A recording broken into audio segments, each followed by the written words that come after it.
Over 400 years ago, the adventurous Portuguese explorers who discovered and claimed Brazil for the crown of Portugal sailed into this picturesque harbor and called it Rio de Janeiro, or River of January, because they discovered it in the month of January, and they believed the beautiful inlet into which we now sail was the mouth of a river.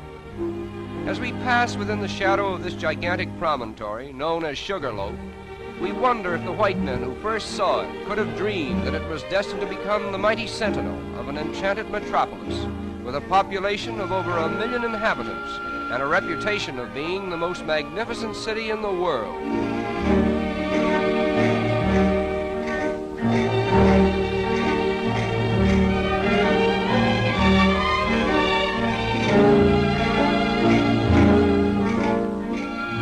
Passenger ships arriving at Rio today literally tie up at the foot of Main Street and immediately become a picturesque part of the skyline, as well as a convenient point of egress to the city itself. Rio de Janeiro is not a manufacturing city. Therefore, there is a preponderance of foreign goods on sale in all the smart shops. Nevertheless, foreign influence has not changed the strong allegiance which the Brazilians have for their native continent.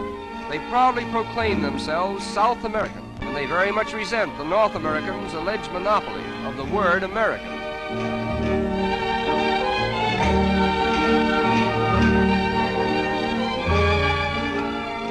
The period from 1902 to 1906 witnessed the wonderful transformation from the old to the new Rio, a comprehensive project so boldly conceived and brilliantly executed that there is hardly a landmark of the old city to be seen in the metropolis today.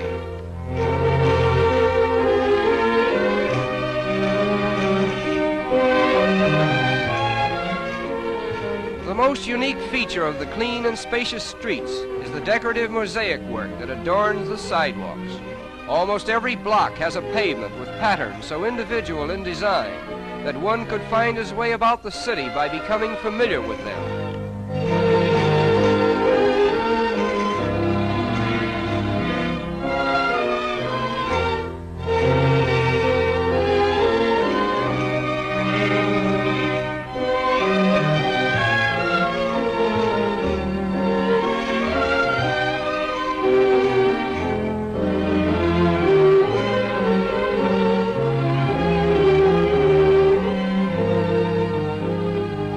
Rio is particularly noted for its numerous and colorful parks, which are scattered in picturesque profusion throughout the city.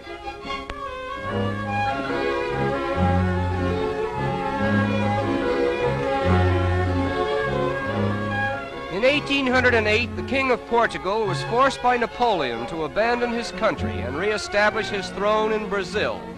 When he arrived in Rio, he brought with him, among other things, the first tiny sprouts of the famous royal palms, which he planted here. It was decreed that only members of the royal family might have the privilege of cultivating this particular species of tree. But time and nature have overruled the regal command, and the royal palms that were meant to be the exclusive property of Portuguese royalty are now the common heritage of all Brazil. The outstanding landmark of Rio is Sugarloaf Mountain, and from whatever angle one may view it, it forms a most impressive picture.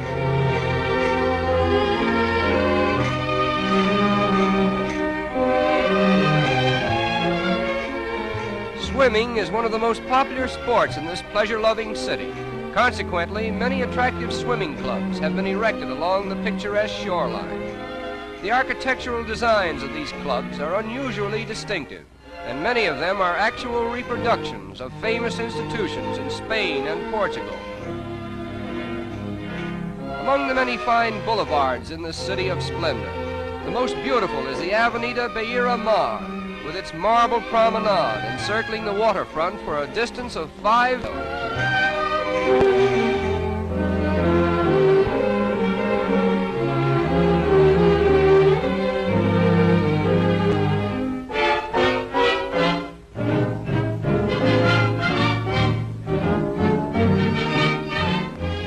As in most countries of South America, the color of one's skin does not always determine one's social standing. As a matter of fact, the racial color line seems to be so thinly drawn that it has become a haven of toleration for all races. Nevertheless, the Portuguese language still prevails.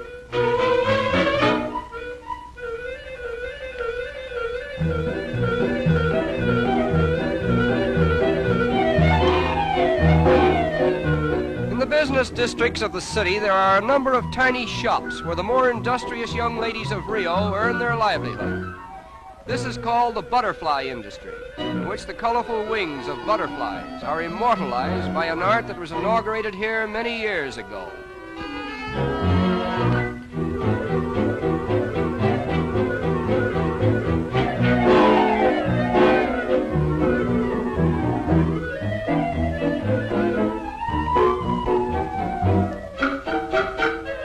A design is first painted on glass, and the delicate butterfly wings, which have been carefully assorted for their best colors, are cleverly worked into the design and held in place by adhesive tape.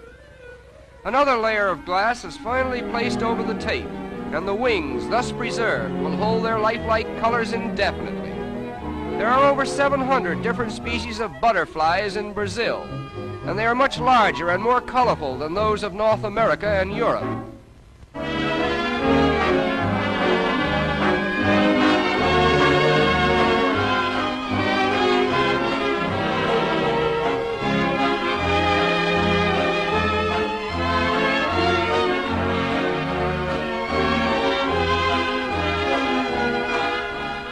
The completed articles consist of tea trays, vanity and jewel cases, bonbon dishes, and decorative pictures designed to glorify the city's landmarks.